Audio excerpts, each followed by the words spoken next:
Hello, everyone, and welcome to the podcast. Got some big news if you're hearing this on the University Pulse Radio. We are a new show called the Basketball Maestros, where it's Daniel and I talking all things NBA related, from trade talks to rumors, even though it's kind of outdated now because of the deadline pass. We do game predictions, we talk some signings, playoff pictures, all that kind of stuff. And if you cannot listen to this live, you can watch us on YouTube, Spotify, Apple Podcasts as well. But yeah, just talk a little bit about myself. I am obviously a Boise State student. I am in my second year. I write for the Arbiter. If you're a Boise State student, you probably know what that is. Daniel and I are both Laker fans, so we're going to be talking about the Lakers today as well. But I'll flip it over to Daniel to talk a little bit about himself. Yeah, I'm going to CLC right now. It's my community college near me. Majoring in journalism as well. I do like news packages and I write for canyonsnews.com as I do my own things there as well. So yeah, Laker fan as well. Like talking, you know, anything sports. It's one of my passions, I'd say. So yeah, for the new listeners, hope you guys enjoy some of the interesting takes that we have and some of the um, you know funny things that happen on the podcast. But yeah, overall, very excited for like this opportunity and all that. And yeah, let's get into it. Yeah, and obviously we go live Fridays, 4 to 5 p.m. Idaho time. So you do the calculations yourself to figure out when you want to listen. So, um, and then yeah, as I mentioned, we try to get like a video version of episodes probably the day after, as the episode as well hits Spotify and Apple Music. But yeah, that's just about the show, and we can just do a little glance of what we're talking about today. So we got a pretty decent amount of stuff. First, we'll be talking about the All-Star weekend. Kemba is benched for the rest of the year. A lot of chatter about LeBron potentially leaving LA, so we'll dive into that as well. Also, Rob Pelinka and Frank Vogel, job security. Goran Dragic joined the Nets. CP3's injury, and then talk about Big Z, Zion Williamson, potentially on the way out of New Orleans as well. But we'll start off with All-Star Weekend. I think we'll obviously start with the most talked about competition, which was the dunk contest. Obviously, my opinion, I watched it. It was really awful to watch, honestly. That was probably the worst dunk contest I've ever seen. Once I saw Juan Toscano Anderson in there, I'm like, okay, this is kind of where we're heading now with the competition. And my kind of gut feeling was right. Jalen Green, his first dunk attempt, came out with an NFT necklace, which was definitely something, and took him like, I want to say 15 minutes to get his first dunk off. Josh Christopher needs to learn how to pass the ball, but that's another story. It's just these guys weren't really in, like, I get it. There's not too much you can do with the dunk contest because so many dunks have been done already. But I just think these honestly aren't the guys to do it. Cole Anthony, he's a pretty good dunker, but I don't think he's anything like flashy that's dunk contest worthy. Same kind of goes with Jalen Green. Obi Toppin's pretty good, but obviously nothing crazy there. And Juan Toscano Anderson speaks for himself. Once he put on a Jason Richardson jersey, I just knew this was a big yikes because he's obviously nowhere near Jason Richardson. He was obviously a great dunker, but didn't pay really good homage to him. But yeah, that's kind of my thoughts on the dunk contest. How about yours? Uh, Pretty much the same thing. I mean, it's really disappointing. It's like the contest that everyone gets excited for because we've seen, like you said, we definitely seen like a lot of like dunks done and redone, but like I feel like every year someone like always does something new or like tries to do something new or like kind of spices it up. And I just haven't like this year was kind of like just didn't like really see that. Um, the Jalen Green thing's pretty funny. I mean, it took him like, dude, it felt like an hour. This guy could not like get a dunk to go in. But I mean, yeah, it's just the lineup. Like you can look at the lineup this year and you can like already kind of tell like it wasn't going to be a really good dunk contest. But yeah, it just sucks from going to like Aaron Gordon and Zach Levine to this was. Yeah, I feel like they could definitely get better people. I don't know. I feel like they're just better like athletes overall who definitely could be better at like dunking and just be more creative. I don't know how they pick the contestants or at all, but yeah, I feel like whoever is in charge of that could do a lot better job. Yeah, that's why I'm kind of interested. Like, how do we get to the point of where Juan Toscano Anderson's in a contest? Because, Yes. like, you have, like, people were saying all weekend long about John needs to be in the dunk contest next year. I don't get how he's not in it already. But, like, Yeah. I think they just have to ask, like, a bunch of people, and the dunkers that they ask are just like, nah, we're good, little bro. We don't want to do it. So I feel like I would like to think that the league is asking the higher tier dunkers first before we go down to levels of Juan Toscano Anderson. I know I'm giving him a lot of slander, but he's just not a person I want to see in a dunk contest. And then Yeah. another thing, when Cole Anthony was like busting a move before his first dunk, that made absolutely no sense to me. Oh, And then his dad came out to bring Tim's, and Cole Anthony took like 10-15 minutes to get his shoes on, and he did a mid dunk oh. respectfully after all the waiting. So that was kind of another thing that bugged me as well. Just literally like the one thing to describe it was just the one picture of like Shaq like falling asleep and his like chair like that literally is just that's the dunk contest this year. I mean, that's the best way you could explain it. Yeah, that was Yeah. honestly a really good one. I think kind of transitioning to probably the one of the best highlights of the weekend was the 3-point shooting contest. I honestly didn't really know who was the favorite coming into it. I was kind of just going in with open expectations, thinking anyone can win it. Definitely, Cat was not the one I expected to win it, but he put up 29 in the final round, which was obviously really crazy. There's just a lot of good shooters. Luke Kennard was also really good in the contest as well. CJ was a little disappointing. Trey Young also made a good little push. I think he had 27 in the last round going against Cat. So I think that was honestly probably one of the better 3-point contests I've seen. And seeing a big man, Cat, winning that was also a really good moment as well. I think he was I don't know like what the favorites were. I'm pretty sure he was the least like Yeah, I think he betted was like favorite. I last. think yeah, he was last. So I mean, it's definitely cool to see him win.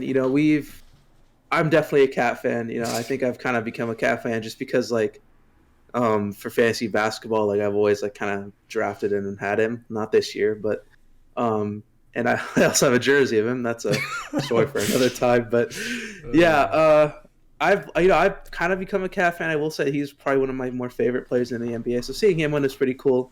He's a great guy to win it. And then it was funny, like I watched the mic'd up thing, and like he just couldn't make a shot, or like a 3-pointer in the actual All Star game. And like Curry was kind of like joking at him for it. But yeah, that honestly is probably like the best contest of all of them. It's just the unexpected guy wins, and just felt like which that just felt more like competitive than the dunk contest, really. um, and then I'll be honest, I did not care enough to watch the skills challenge or the I rising didn't either. stars. I didn't So, either, to be honest. Yeah, I saw Evan Mobley's half court shot to win for the skills challenge. I mean, that was cool, but I feel like from what I've seen on Twitter, it was like mixed opinions on the skills challenge. I mean, I kind of like the team aspect, but people were saying there was a lot going on. But personally, I have not seen any footage or gone into deep detail about it. But we'll kind of we'll leave it at that. Then the All Star game, that was honestly really good. Mm-hmm. The halftime performance, if you want to call it that, with the NBA 75 is really cool as well. To see all the really great players. And then Curry was obviously the star of the show, won the MVP, dropped 50, and made like what 17 threes, which was Yeah. crazy. Was trying to make the push for the record, which was 53 by AD, and he could not buy a three down the stretch, which is pretty unfortunate because they're all pretty decent looks in Steph's standards. Um, LeBron hit the game winner. Wasn't shooting well by any means. I think he only made one three out of like nine, which was obviously pretty tragic. But the game winner was also really good, especially being back in Cleveland. Um, I think that's kind of my thoughts on the All Star game. Yeah, no, I'm liking the like new format that they're doing for it, the like target score and that, because I feel like Mm-hmm. it's definitely feels a little bit more competitive than like years past. So I'm not gonna. It's definitely they're definitely doing a better job of the freaking Pro Bowl for the NFL. I mean, it's I don't know if people like I know it's basketball. I don't know if any of you've seen the Pro Bowl, but it is like legit just people walking around like just it's like the least effort. I mean, I guess they don't want to get hurt, but like it's just it sucks as a fan just seeing that that's the product. But yeah, Curry dropping 50 was pretty cool. Like LeBron, of course, hitting the game winner in Cleveland, like that's also really cool. The NBA 75, that was really cool to watch. Just seeing all the like you said, all the great players. And just seeing like just all the people that we like to see, all the fan favorites. Um, yeah, no, the All Star was pretty good. I enjoyed it. Obviously, besides the dunk contest, but everything else was just kind of standard and better than recent memory, I'd say. Yeah, All Star weekend, pretty good. We'll see how the dunk contest folds out because I'm sure the league will try to figure something out now Yeah, they have to. with all the complaining. Adam But won't let it happen. yeah, so now transitioning into like kind of real basketball talk, I guess. Yesterday, Kemba and the Knicks recently reached an agreement, I guess you can say. Kemba is sitting out for the rest of the year, which honestly doesn't surprise me. But then again, if you're not going to play the guy, why not? Why not try to trade him or buy him out? Because Kemba's on a relatively decent deal. I think he's making like 8 mil a year in his 2 year contract. But over the summer, they're going to try to find trade scenarios for Kemba. I mean, I can understand the trade aspect. Probably not many people want to trade for Kemba, seeing how he's constantly in and out of the rotation. He was early in the year was benched completely, and then he made a resurgence, and then he got benched completely again, and now he's just sitting out for the rest of the year. So it's kind of an up and down couple of seasons for Kemba. I know we talked about it when Kemba was originally benched, but it's kind of hard because you don't really know what Kemba's got in the tank. I think he can still be a serviceable guard. I feel like his role now is kind of a bench piece, like a good 7, 8 man. Obviously, you can't really start him because his offense can be pretty spotty and he's not a good defender being an undersized guard. So I'm kind of interested to see how the summer unfolds for Kemba and if he is traded, how much a team's willing to give up. Yeah, I mean, I definitely think he needs to be on a roster. I mean, when he did come back, he what did he won Player of the Week? Not one I week believe that he so, yeah. yeah. So I mean, he definitely can still you know play and like be really good, but it's just the issue of like you said. I mean, he's undersized. He can't. His defense isn't as good, and like for a player who like can be as like inconsistent as him is like kind of like just something that like teams might not want to give up too much for. Yeah, it just I don't know like what is kind of happening with the Knicks this year. It's a Yeah. little weird with all like decisions, but I don't know. I feel like you definitely still try to find a way to find him and get him in the rotation, but um, they definitely should try to buy him out. I don't see like what the point is of keeping him there for the year. I mean, I don't think you're going to find a trade suitor in the offseason. But yeah, that's kind of my thoughts on it. I Uh, just don't know like what teams would give up. yeah, I would feel like maybe a second rounder, maybe, because I feel like teams aren't really going to want to be giving up a player for Kemba, who's obviously an aging guard. But another thing that kind of, since we're talking about the Knicks, is Cam Reddish. Um, Oh yeah, Obviously, the Knicks gave up a first rounder to get him on the team, and I don't know what I kind of I expected him to get at least some kind of run, but he has just not found any minutes at all. Um, I get it. It's Tibbs. He's obviously a guy that's going to run his starters into the ground. And since getting traded to the Knicks, he's only played 9 games and averages 11 minutes, which obviously isn't ideal for a guy you gave up a first for. So Cam Reddish is obviously a guy I want to see get some more playing time. But if you're management and Tibbs, you got to be on the same page, because if you're willing to give up a first rounder to get a young guy, you got to be able to come to some sort of agreement if the guy's going to get playing time or not, so you know what you want to give up for him. So that honestly didn't really make too much sense to me either. yeah. I don't. I saw something on Twitter. Now take it with a grain of salt. It's Twitter, but I forgot where I saw it from. But apparently, like Tibbs like didn't want Reddish at all. So like now he didn't like agree to the trade or anything. So now he's just simply just not playing or not playing him. So don't know how true that is, but I mean, like you just said, I mean, the front office and the coach has to have like better communication than that. I mean, you can't give up a first rounder and then like, oh, your coach doesn't like this guy, so now he's just not going to play. Like that's draft capital being used up. That's draft, picks that could be that the Knicks certainly could use that they need, and just to give it up for like a player that now is just not going to play just seems absurd to me and just bad management overall. Yeah, I know we talked about this in our trade deadline recap video. If you haven't watched that, go check it out. But the rumors of Cam Reddish being potentially traded to the Lakers, I was all for it and was kind of hoping we got to that point. Mm-hmm. But obviously, didn't really make too much sense for the Knicks, even though he's not playing any minutes. You still gave up a first rounder, so I would assume they try to find some leeway for him to play. But he is, I believe he has 2 more years on his contract, so we'll see how the Knicks handle that moving forward. So now transitioning to one of the bigger things that have happened in the past week or so. LeBron dropping some hints over All-Star Weekend, talking about potentially a return to Cleveland, and then also his quote about he'll do whatever it takes to play with his son Bronny. He'll take any contract, doesn't matter about money. So if you're a team and you want to draft Bronny, you're going to get LeBron with you. Granted, who knows how well LeBron's going to play, because he's going to be probably close to 40 by that time.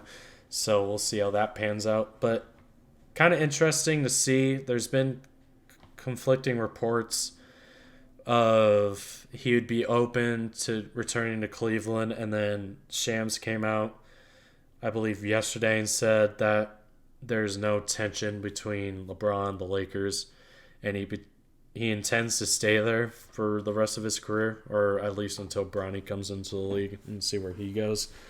But kind of the question is, do you see LeBron leaving LA at once his contract is up, which I believe is next season? No, I don't feel like he's gonna leave LA because I think he'll leave like whenever like Bronny gets drafted. I think 100 that's just gonna happen because he basically just said he is gonna do it, which I believe.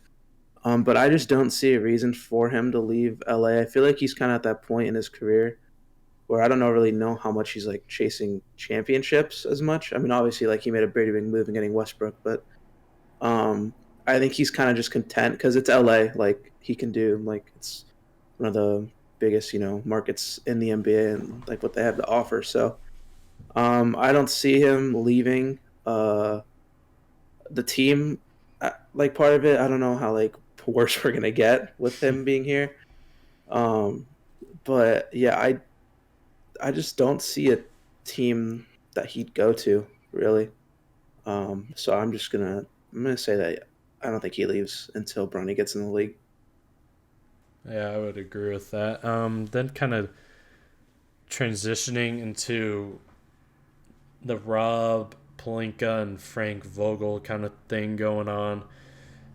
It was reported that I forget who reported it, but that Rich Paul and Clutch Sports was angry at Rob for not pulling the trigger on a John Wall for Russell Westbrook trade. It was reported that it was John Wall for Russell Westbrook and a first rounder, which personally I would not have taken. I'm not giving up a first rounder for a player that we haven't even seen play since last year, and he's the same play style as Westbrook. So I'm glad Rob didn't throw in a first to get John Wall.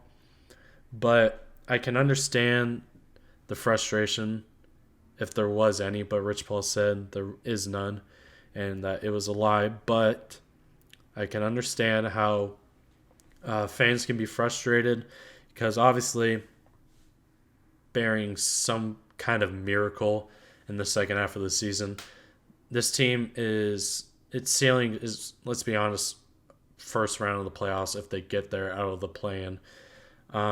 It's just this team was very poorly constructed.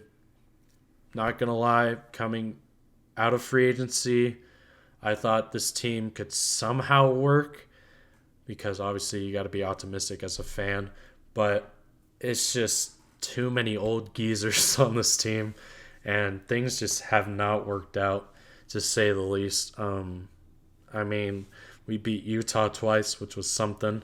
So if we play Utah somehow, I have some kind of faith. But and then kind of transitioning into Frank, I would honestly be very surprised if he's the head coach coming into next season. Um, I just feel like they've only added one more year to his deal, so there's not too much you have to pay him. So I believe going into next year he'll be on his last year of his deal. So there's not too much detriment in letting him go. But I just feel like after this year, kind of catastrophic, is just a wash away, and you just rebuild next year. Hopefully, you move Westbrook. I pray to God we do. But I'd honestly be surprised if Frank's still a head coach coming into next year. Yeah, so for the Rich Paul thing and like Palinka thing, I mean it's definitely hard because they definitely want to see like Westbrook moved, but it's just like it's for just John Wall. I mean, in the first round, I don't know. It's just I don't know if they should have pulled the trigger. It's just kind of like a we haven't seen John Wall play. Westbrook is just he is something else this year. So there definitely was something. I'm not gonna believe the stupid like oh he's someone's lying like no they definitely had some tension. Now Frank definitely is we said it on like our Frank what do we call it Frank Meter. yeah the Frank meter. We definitely said like if he wasn't like fired early or like early in the season or like kind of like mid season then he's gonna stick with us for the year and that's what's gonna happen. He's going to stay with us until the offseason. There's no way he's going to be the coach. Frank kind of has, fallen off this year. Things have been, but I don't, it's kind of like you could blame the coach, but like you said, if you look at this roster, it is just not like built well. It is just not like good at all. So I mean, it's been one of the harder rosters he's had to work with, but you just kind of expect more out of him and like some playtime decisions have been questionable and all that. So I don't know. Frank's definitely gone. Palinka being gone, I have no clue. He's been, to get the Westbrook trade done was like, pretty good and all that, and he's made some pretty good trades. It just hasn't really panned out. So I mean, um, yeah, I don't know how much longer he'll be here, but we'll see. Uh, yeah. Um, yeah, still not against Rob. I know in our sports group chat on Instagram, our good friend Bryce has been on his head a bunch of times saying how he hates Frank. It's kind of entertaining, but I still have faith. I still have faith in the man. He's still a good GM. I think it's just I feel like you can't kind of blame this all on Rob because obviously you have to get the input of your two best players. It's just a given. And if I were in Rob's position and LeBron and AD say, "Yo, Rob, you have to get Westbrook." I mean, on paper, you think, okay, it's a big three, but it's just tough. It's just tough It's because tough. I'm sorry, but it's like tough because like Westbrook was like no one expected him to be like this bad.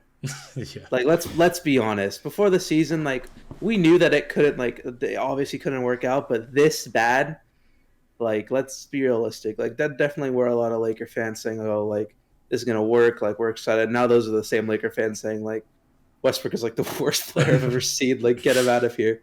So uh, that's just kind of like it's hard because like you said, like it's LeBron and Anthony Davis saying, "Hey, can you get this guy?" Like, what are you gonna say? No, no, I'm not gonna try. Like it's just like I don't know. It's tough for him. It's kind of I feel bad for the guy because like they probably also told him to get Carmelo. Like they probably told him to like, get like all these other players and like just like did not pan out the way you see it. So it's just you know it's definitely a legitimate question when like asking if like he's gonna get fired is like how much of it was LeBron and AD and how much was actually like him. mhm. So yeah, it's just tough for him. Yeah. I've said it a couple times.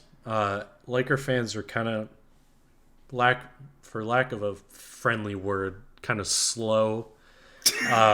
Kind of slow mentally. Uh, I watched this Laker Nation post game show, and I just look at the chat of just Oh God. all the I'm trying to think of a nice word. Stupid, all the stupid trade suggestions that these Yeah, they're really fans, bad. all these fans come up with. Like it's just really bad. I see trade AD a lot. I see obviously trade Westbrook, and they're like, "Hey, what if we trade Westbrook for Van Fleet and OG Anunoby?" Sure, I'd love to do that, but what do you think the Raptors say? Obviously, God no. That's awful. Awful trade. I feel like if I were the Raptors and Masai Ujiri, I would hang up the phone on Rob's face if before he even finished saying Russell Westbrook for his two players. Like that's just insulting. But yes, Laker fans, be smarter. We're stuck with Westbrook. We're gonna have to face it. Worst case scenario, we're stuck with him for one more year and then he's gone forever. Unless Rob can somehow manage to get Russ off the team, that would be even better. But we're stuck with him for now, so we're just gonna have to stick with it. Hopefully, I mean, there's not much you can do if Westbrook's on the books with your three superstars making a huge amount of money. So you're obviously still stuck down the road of minimum guys and probably a bunch of old geezers again for one more year. So we'll see about that. Another thing I still reflect on to this day is the good old Buddy Hield trade. I just feel like that trade was just so perfect. It was so perfect. You trade Kuz, which everyone didn't want, which is respectable, but he just wasn't fit for LA, and look what he's doing now. So shout out to Kuz. And then you trade Trez, who honestly probably wasn't going to be there anyway because of the whole playoff thing and not playing. So I feel like that trade obviously would have just made wonders. And then you possibly keep, I would like to say Dennis Schroeder, but God only knows how that would have worked out. But I'd honestly rather have Dennis than Westbrook. He just makes more sense. But, and then you just bring back Caruso. Who knows if Rob still lets him walk? That's a whole nother thing that we can get into. The whole letting Caruso walk. But I just really wish, looking at it now, that we got Buddy Hield instead of Westbrook.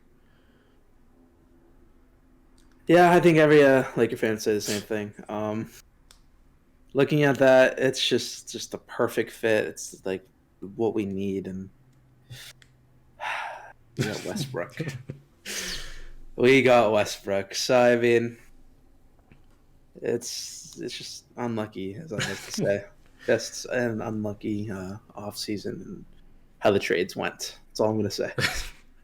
And then, kind of last thing, I know we've been on this huge Laker tangent, but um, Malik came out the other day saying that he loved to stay here, but I just feel like there's no way, because if you're Malik, some team's gonna throw a decent amount of money at you.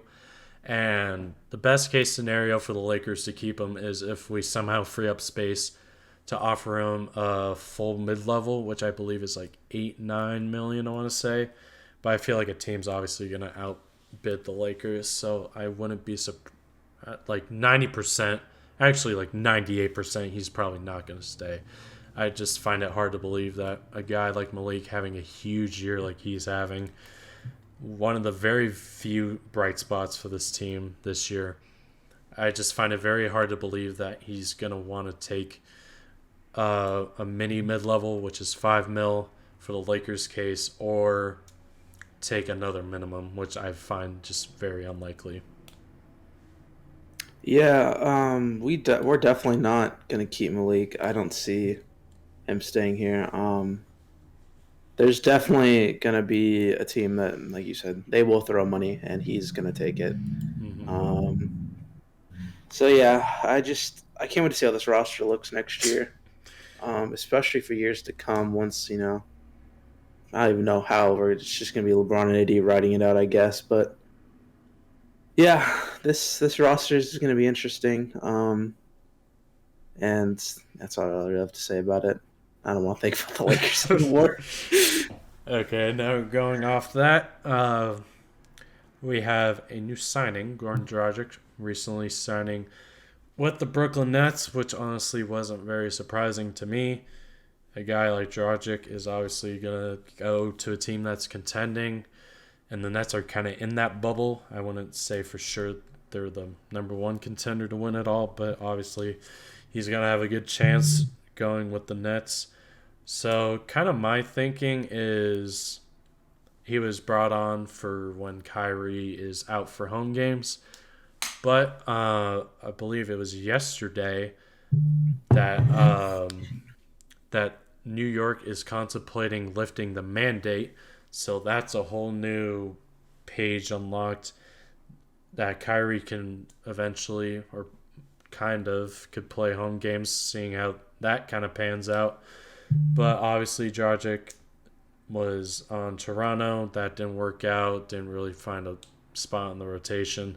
So they moved on. Got traded to San Antonio and got a buyout.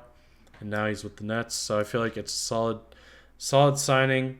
But if Kyrie's available full time and able to play home and away, I feel like that kind of takes away from the purpose of the signing. No, it's definitely a really good signing. It's just amazing to me how like the Nets are literally just building like an amazing team if it were 5 years ago. But it's just uh, I mean, the Kyrie thing was also kind of interesting because like I looked at it as like, dude, New York's just doing this just to get freaking Kyrie played for them. Um, but the Dragic signing is, I wouldn't say I didn't really expect it. Maybe I knew he was going to go to a contender, but not the Nets. I feel like there could have been like a even better contending team that definitely could have wanted him.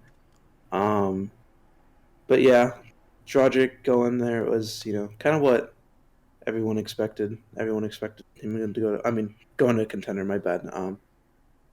He's definitely. I'm definitely interested to see what he still has because he hasn't really played this season. He's been Hmm. kind of MIA, if you like to say, but definitely would love to see what he has and what he can bring to this Nets team, even when Kyrie playing. Um, so yeah, I'm definitely excited to see how like that pans out, and how the Nets look with him and Kyrie. I want to see how many minutes he gets and all that. Yeah, another player that's worth mentioning in that guard mix is Patty Mills as well. Um, so they got a pretty abundant guard rotation there, so it'll be interesting to see how Steve Nash works that out. But kind of reflecting the signing as a team, obviously, I don't think this makes them contenders, just raises their ceiling immensely by signing Goran Dragic, but obviously it helps to have a veteran like that on your team.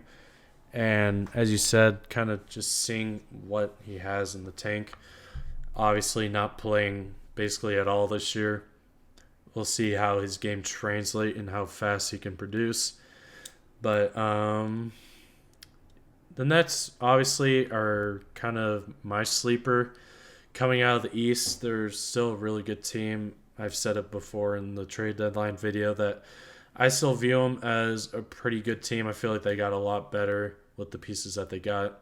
Seth Curry, I feel like the Sixers will be regretting that, regretting giving up Seth at least. Mark Cubans came out and said that he regrets not re-signing Seth, and I feel like that's kind of going to be the same thing for the Sixers. But the Nets obviously still a really good team, and I think this doesn't necessarily raise their ceiling, obviously, but that's kind of just my thoughts on the Nets as they stand now. I think if Dragic like plays like he did a couple years ago, like in the bubble, I definitely think it does raise their ceiling. But everyone in the bubble got like a power up, so I mean, Yeah, uh, TJ Warren. it, oh my lord. I just we've already said that we both agree that like the Nets are like a really talented team. It's just a matter of like when can this team play together. Exactly. That's the big question with the Nets. So that's why I'm like interested to see like how the rotations would work once if Kyrie's fully available, if that vaccine mandate gets lifted. So I'm definitely interested to see how that plays out. With Patty Mills, with Simmons and with everyone. Because they have a lot of like names, but like obviously like some of them are like really old and are Yeah. nearing the end of their careers. But like, yeah, the Nets are the perfect example of what the Lakers should have been, but just a better retirement home. Yeah, I honestly kind of agree with that. I was thinking that in my mind. They're just a better Lakers envisioned team, just with veterans that still have something in the tank in comparison with absolutely nothing. So that's kind of something. Now, kind of going to some injury news. It was kind of funny. We did a Phoenix Suns deep dive, and we kind of pondered the Uh, idea of CP3 and his hand injury and how long he'd be out. And I believe, like, shortly after we did that recording, he was out, or it was reported that he's out 6 to 8 weeks, which is obviously really, really, really bad news for the Suns. I believe that takes him up to basically right before playoffs. So this team's gonna have to gut it out for basically most of the second half of the year without their basically star of the show having to operate this whole team on the offensive side of the court. So I'm interested to see how a guy like Campaign operates under this. Because I assume he'll probably be a starting point guard, and then Alfred Payton, a guy that I completely forgot about. He's probably gonna have to play some pretty key minutes too. So obviously, this is a huge hit for the Suns. Um, don't really know if this puts in jeopardy their first seed aspirations. I feel like it kind of can, But for me personally, I think worst case scenario, you'll be in the second seed, which I still think is fine. Yeah, we were. It wasn't the Suns video. I remember we were talking about it, and you. I said literally like the only reason this team loses the first seed is if Chris Paul's out for like more than a couple weeks, and look at that, he's out for basically until playoff time. I don't think this injury like affects it. Obviously, it affects the team, but I'm just he'll be back before playoffs, and that was what I said. Was like that's the main thing that they should be worried about. Is like, is this going to be a playoff time injury? Like, will he be out during then, or is it just going to be like a 4 week kind of like he'll be out for a bit and then he'll come back? So it's probably best not best case scenario, but like one of the better scenarios that the Suns could have hoped for. Thankfully, he's not out for playoff time, but he'll be back. Yeah, I this team will probably I could still see them being the first seed. Booker's gonna have to go off, but I this team's still like overall a really good team and a really well coached team, so I don't feel like they're gonna fall off too hard. They'll still be a top two seed. Yeah, I'm kind of interested also to see because assuming he's out till probably playoff time, I don't know how many games he'll have to kind of ramp things up before then. But CP3 is kind of interesting guy because I don't know how well he's going to respond with this injury and how much production he can give you in the meantime. But yeah, as you said, they're probably still going to be a top two seed, and it hopefully won't hurt them too much when it comes down to it. Um, yeah, do you still think if the Suns have to, worst case scenario, play a playoff series without Chris Paul, how do you think they'll fare? You just have to look at who they go against. Um, I don't have the standings in front of me, but like some of the play-in teams are like the Blazers, Lakers. Those are the only two I can think right now. But they definitely could beat. They could take care of the Blazers easy without Chris Paul. For the sake of it, if they played the Lakers without Chris Paul, I'd like to say Oh God. maybe we could take it to six. I mean, maybe let's be. No, I'm just kidding. They'll be fine. I think that they'll if they're the first seed and the second seed. I don't see like a world where they like lose a series because they don't have Chris Paul. The team's still really good and just like I said, really well coached. So I mean, I just don't see them like falling off to a point where like they um um just cannot like win a playoff series. Fair enough, fair enough. And now to our last talking point before game picks. We're going to have talking about the good old Big Z, Zion Williamson. A lot has kind of came out about him recently. CJ McCollum, the most recent Pelican, has said that he has not spoken a single word to Zion since being traded there, which is obviously pretty concerning. And then he's had some injury stuff. Obviously, still hasn't touched the court yet. It is rumored that he may need another surgery, and that would put him out for the year. So that is also something that we're kind of looking out for. But kind of focusing on the teammate aspect, we had JJ Redick call him out in first take. Obviously, he was a teammate of Zion when he was in New Orleans, and he called him a detached teammate, which obviously doesn't surprise me. I can see that because I feel like he's just kind of in his own mindset out there. We've seen memes of Zion when he's injured sitting on the bench falling asleep, so that obviously shows a lot.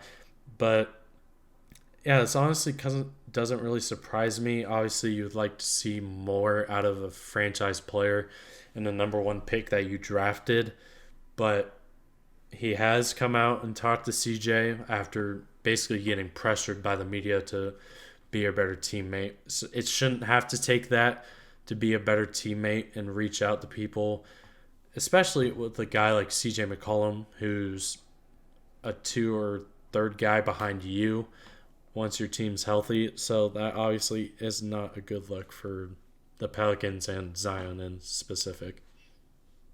Yeah, so I mean, it was definitely a good trade when they made it, but like my thing is like, why would they like kind of make this move like they knew Zion was going to be out for the year? I feel like because the Pelicans simply can't get over like the hump. I feel like if they just don't have Zion available. So I mean, I definitely, the JJ Redick thing was, I can't believe he had to get called out by someone else to like realize, hey, I should like talk to my teammates.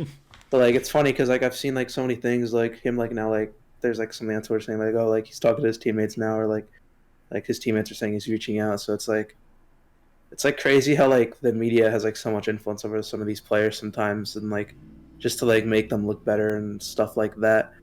But before, getting called out, it definitely is very like it's just not a good look. You're the number one overall pick. You're like usually with the number one overall pick, you're tasked with like not tasked, but like you're expected to like kind of help turn this franchise around. So I mean, I'm not blaming him on the injuries and all that, but like he just couldn't stay healthy. I mean, obviously we've already talked about on the show, like the ads of him like just looks like he's gained like a lot of weight and all that. It's just like it looks like he doesn't care, falling asleep on the bench.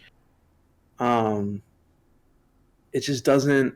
It doesn't. It's just not a good look for the Pelicans overall, and just you know Zion as a player. So, and I like Zion as a player. I think you could say you do too. Like we like how he plays the game and like what he brings. But I mean, if you're just not mentally there for your team and like for the organization, then like yeah, there definitely should be questions and like concerns, and I guess I'm happy that the media like did like say something just to get this guy to like realize like, hey, I need to be like a better person, just a better overall teammate. Because I mean, it's just like it's expected in the NBA if you get drafted, especially that high.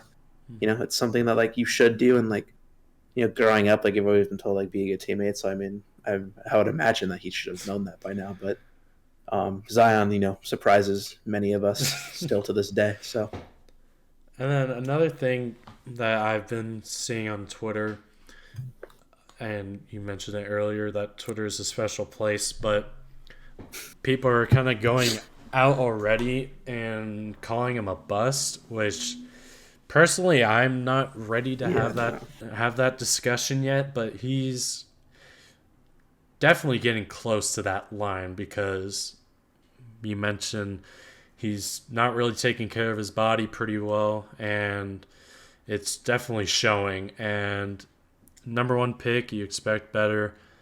Um, I say if he has like, I'm just gonna assume that he's probably not gonna play this year.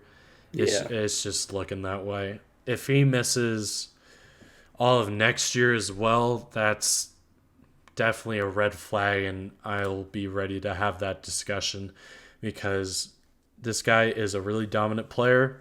He averages like 27 points, shooting like 60-70% from the field, which is obviously crazy, but not ready to have that bust discussion yet.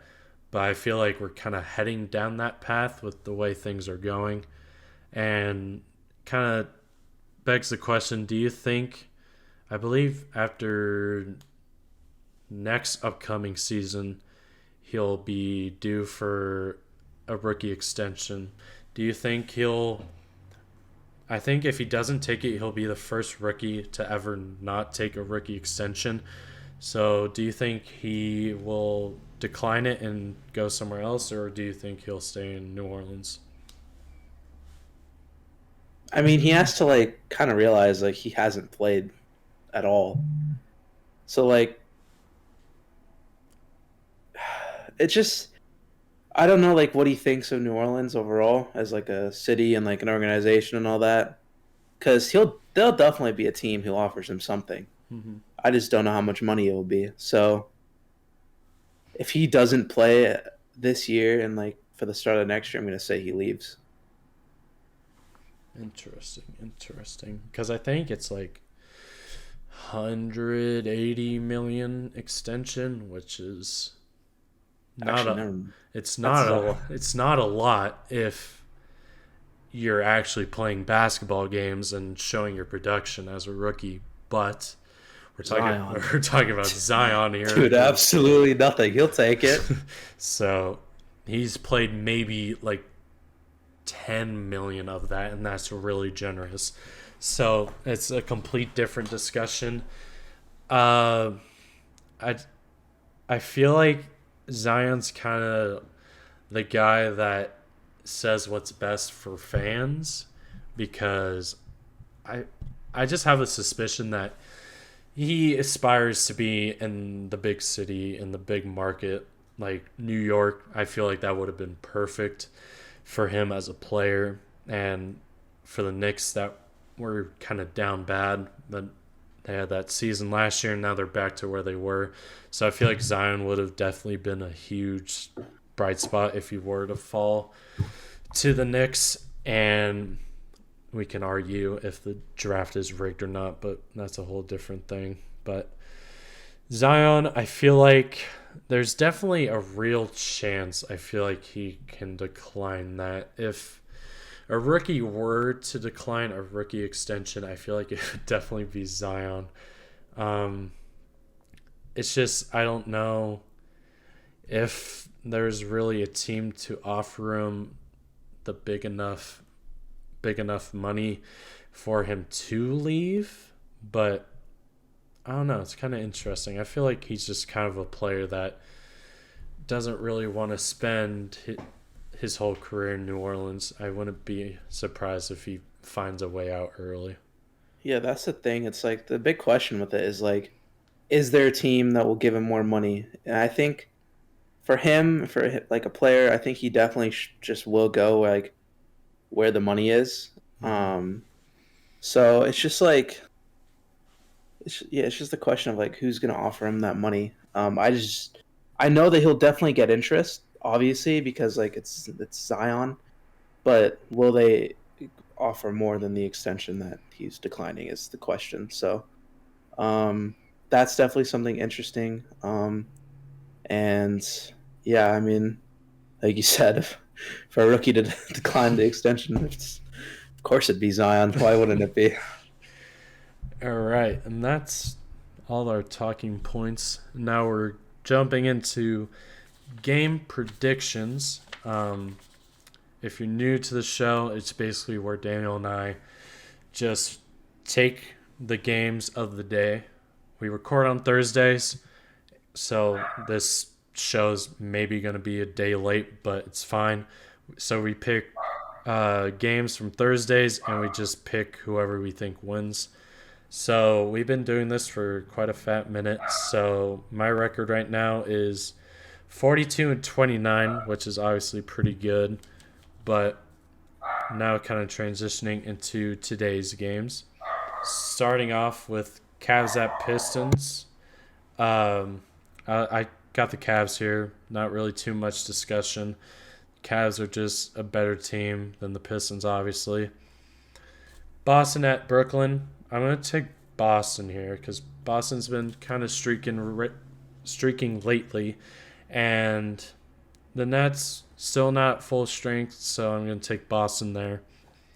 Atlanta at Chicago. I feel like this would kind of be close, but I believe Zach LaVine should be returning. But if not, I still think the Bulls are a better team than the Hawks right now. Memphis at T-Wolves. I'm going to take Memphis here. Memphis has obviously been a very surprising team for the whole league. So I'm going to take Memphis here. And then Suns at OKC. Suns, not much explanation there. Warriors at Blazers. Again, not really much explanation. I'm taking the Warriors.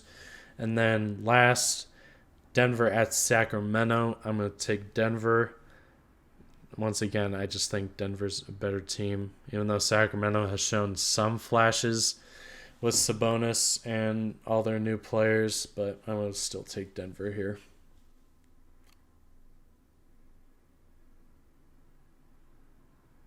Whoops, I forgot. I mean, my mic because my dog is barking. Um, my record is 37-24. I think One day I like messed up my thing, so my record's a little off from Matt's, but 37-24 is what I'm at. So I have the Cavs winning today, over the Pistons. The schedule again. Um, like it's just obvious the Cavs are just the better team. I have the Celtics over the Nets. Nets just aren't healthy yet, and the Celtics aren't dying with injuries. So overall, just the healthier team here. I think they're gonna win. Celtics are not that bad where the Nets could just roll over them. I have Chicago over Atlanta. I think Chicago just without Levine or not is just still the better team. No questions asked. Memphis over Minnesota. Memphis is really good this year. They're playing really well. Jaw's doing amazing. So I have Memphis. Suns over OKC. No explanation. Warriors over the Trailblazers. I mean, let's hope that the Warriors can, close out, this team, unlike the Lakers could, but it's okay. And as my usual throw upset pick, I'm gonna take the Kings over the Nuggets. I think the Nuggets are better, but you always got to go for that upset pick. So I looked at the games and I said, "Hey, Sacramento, they can do it." All right, so those are our game picks for the day, and we'll reflect back on them next episode, which will be sometime next week. But kind of wrap this show up. You mentioned the good old cat jersey story, so I feel like that'd be a good story to tell for the show. But so yeah, senior year in high school. I don't even know how this started, but Oh, Daniel and I, as long also Ryan and Brody, shout out to them. We were some for some reason we were just obsessed with the Timberwolves, even though they're pretty god awful at the time. Um, we had the pack meme. It was just their slogan being the pack the and like pack. ride with the pack or whatever. It was just it's just a really bad joke, but Daniel and I really took the joke pretty far, Too and, seriously. and we bought the same cat jersey, which was like the city Minneapolis like baby blue and white jersey. If you guys know what we're talking about, and I think it's hanging up when we go get it. all right, then sorry for the radio or audio listeners, but if you want to know what it looks like, just look up Minnesota Timberwolves like city jerseys from like Dude, I don't see it, man. 2019. He doesn't have it, and really unfortunate. But if you're a real NBA fan, you'll know what it looks like. So once we bought these $100+ jerseys, our game. Oh, there it is. There it is. Look at that beautiful A cat waste of jersey. $100. So we bought that $100+ jersey, and for the ultimate joke, every game day for the Timberwolves, we were gonna wear it. Every single game day, we were gonna wear that jersey. That lasted a week. Obviously, that did not happen. The joke fell off a cliff after maybe a week because I'm sure I can speak for both of us here. I felt like an absolute clown wearing, wearing a Carl Anthony Towns jersey with Daniel because we're in the same stats class, and just seeing two people rocking the same Timberwolves jersey was Oh. just, oh man, it was just really special. If you want to share your thoughts. Yeah, I remember I know you guys the listeners don't know, but like our friend Ryan, we spent like 3 nights straight trying to convince him to buy the same jersey. And he just like was smart with his money and just said no. Brody ended up buying a Timberwolves shirt. I think I think it it was a actually said like the pack on it. yeah, it said like the pack on it. And then of course we were the two idiots who bought the actual jersey. So I Wow. think I still have a picture of it for one of our TikTok. I'll try to post a video on this and I'll put the picture of it in there. But Oh, we definitely have a picture. um, yeah, that's everyone knew that like or people who knew us knew that we were Laker fans. So just seeing both of us roll up in the identical Carl Anthony Towns jersey, it Oh was just like god. so like off for people. It was just wow. It was I mean, special times in senior year with a lot of stuff going on, but that was definitely one of the highlights. So oh my god. we we Wow. we decided to share that story. I got a Snapchat memory of me unboxing it. I sent it to Daniel and Ryan, and Ryan, I remember his response very vividly. He said, "Waste of money," and, and I said, "Yes, I definitely agree." So He was right in the end. yeah, so that was our nice little story time to wrap things up for technically our first episode on the Pulse, but we've been doing this for a couple months. So if you're a new listener tuning in, you can go check out our YouTube.